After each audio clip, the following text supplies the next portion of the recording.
What impact can doing a Roth conversion make on your retirement savings? Hi, I'm Doug Ray, President and founder of the Wealth Guardians radio show and the Ray Financial Group. And I'm Brice Payne, and you've entered The Vault, the Wealth Guardians video series on all things pertaining to retirement planning.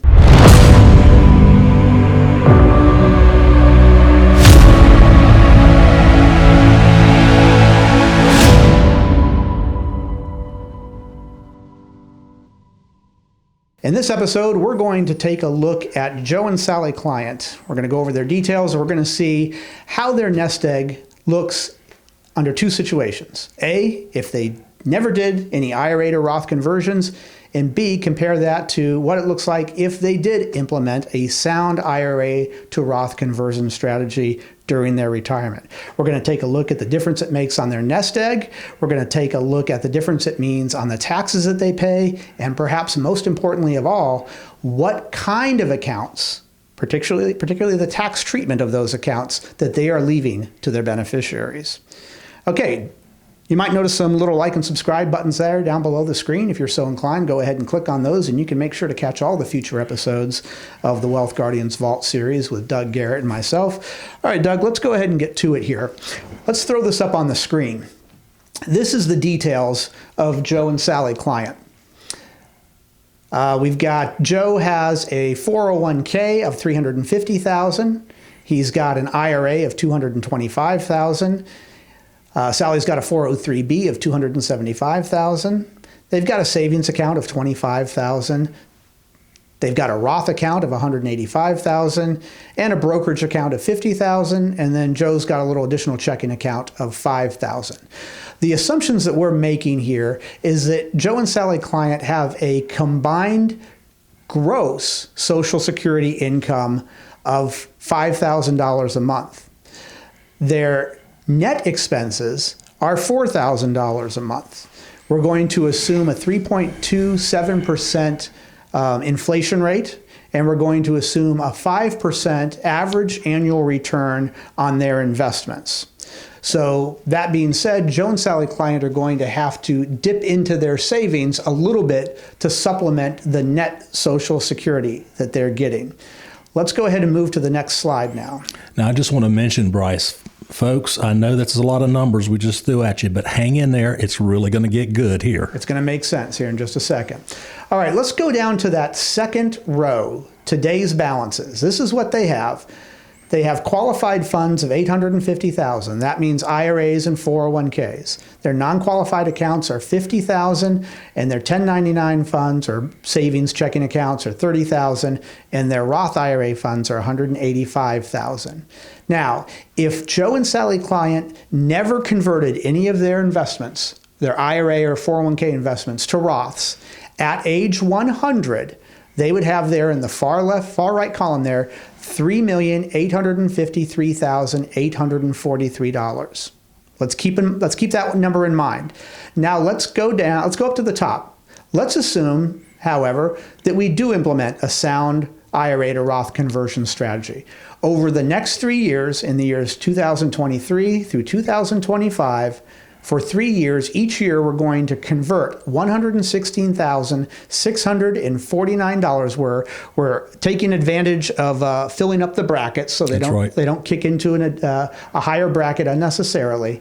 So we're going to do that for 3 years. Now let's go down to the very bottom column, the legacy balances. This is what they're going to leave behind to their beneficiaries at age 100. The qualified funds that they will leave them is $151,409. The non-qualified or brokerage account funds will be $307,684. Their 1099 funds, that means savings accounts, will be $668,168. We assume that when we took out RMDs that we didn't reinvest those. We just put those into 1099 accounts. But look at the Roth IRA funds, $3.188 million. Now, here's where I want to compare the middle row to the lower row. Go back up where you see that $1.9 million.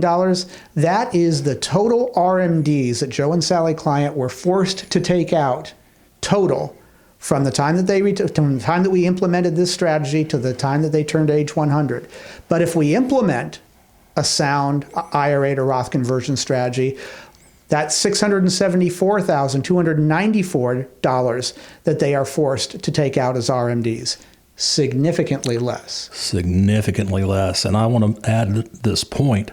If Joe and Sally did not do the Roth conversion, they're leaving a nuclear tax time bomb to their beneficiaries. That's right. We're going to talk about that here in just a second. So let's go over to the next column, the high RMDs. If they never implemented a an IRA to Roth conversion strategy, their highest RMD that they would have to take out would be $85,000. Now, if you need to take out that kind of money, well, then it's not a big deal to you. Most people, Doug, do not need to take out $85,000 a year from their investments. That's the government forcing them to do that. That's right. People don't like that in my experience. But look below that. If we implement the IRA to Roth conversion strategy, your highest RMD that you have to be subjected to is not $85,000, it's $30,000. All right, that's starting to look pretty good. Let's move over to the next column. Instead of your projected lifetime tax of $976,882, it's now $453,895. That's dramatic. Now I think some people just raised their eyebrows at this and are putting this on pause, saying, wait a minute, let me look at this again. All right, so that's starting to look pretty good. And then let's go to that last column there, projected legacy. Remember, if they never did an IRA to Roth conversion, they're leaving $3.85 million to their beneficiaries. All right, that seems pretty good. But if we had 1,000 people in the room, Doug, and I asked them, would you rather leave $3.85 million to your beneficiaries, or would you rather leave $4.3 million to your beneficiaries?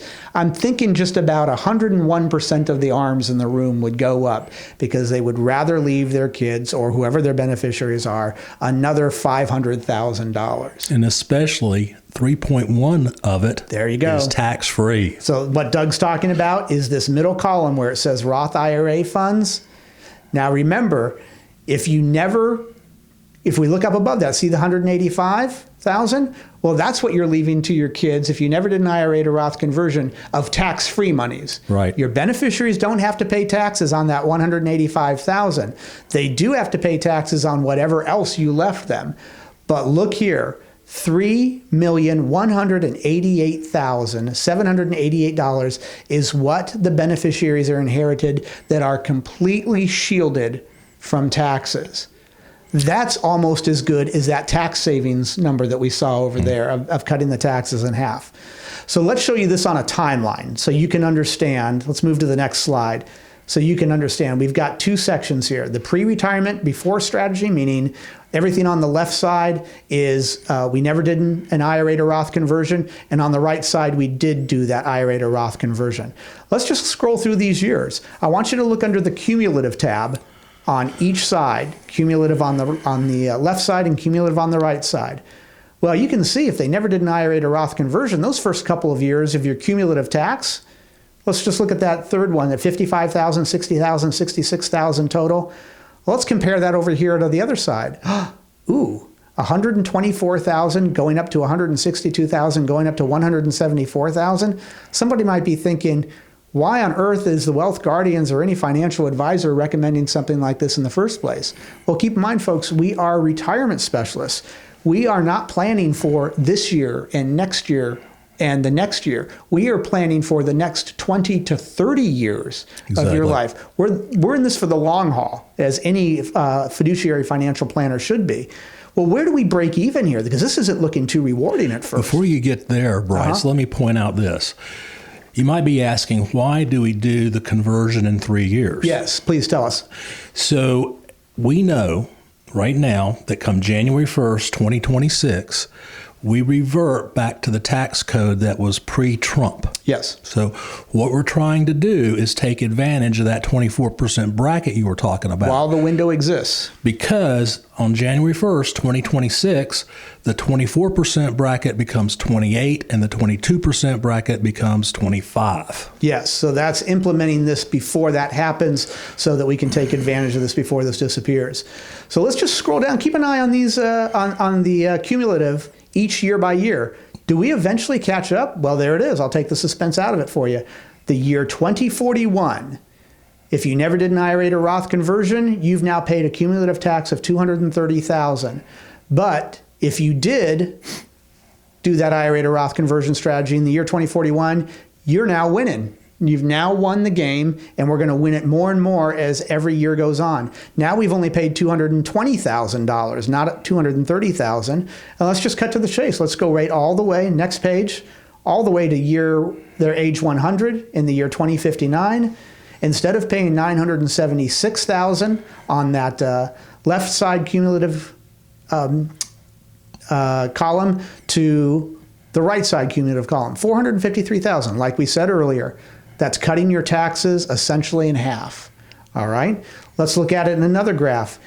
That red that you see is the cumulative taxes that you're paying if you never did an IRA to Roth conversion. The blue is if you are implementing the IRA to Roth conversion. Look how much higher the taxes are in the blue to begin with. But again, by the time we get to year 2041, now the current situation, and the current meaning no IRA to Roth conversion strategy, is now the losing strategy. And the blue, or the proposed conversion strategy, is the winning strategy. Now let's just cut to the last slide here. Here's what you can see as far as their RMDs go. The red is how much RMDs you're having to take out in the years. It starts at 2025 because that's when Joe turns 73 years old, when he'll have to start taking RMDs. And it goes all the way to their age 93 or 94. Well, you can see how much lower your RMDs are year by year if you took care of this IRA problem in the very beginning and nipped it in the bud, as Andy would say on the Barney would say on the Andy Griffith Show. Let's nip that in the bud, and we can see how much of a winning strategy that becomes. Keep in mind too, Doug, when we see these really high $70,000 RMDs that we have to take out, what does that do to their Social Security and their Medicare? Yeah, it is absolutely going to put your Social Security benefits in the highest marginal tax rate, and the 85% of your Social Security is going to be taxed. That's huge. It is huge, and it also may have an impact on your IRMA, which is a part of your Medicare premium payments. Yeah, so if you're down here in the blue, that might keep you in a lower Medicare tier, and it will definitely keep you in a lower Social Security tier.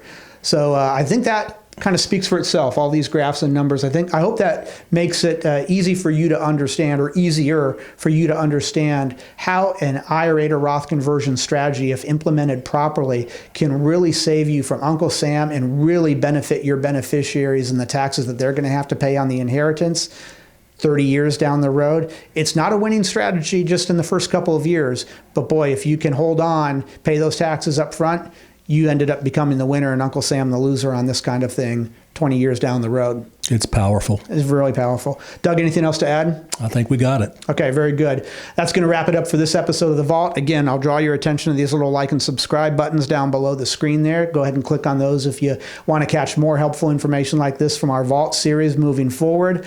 I'm Brice Payne. And I'm Doug Ray. And this has been The Vault.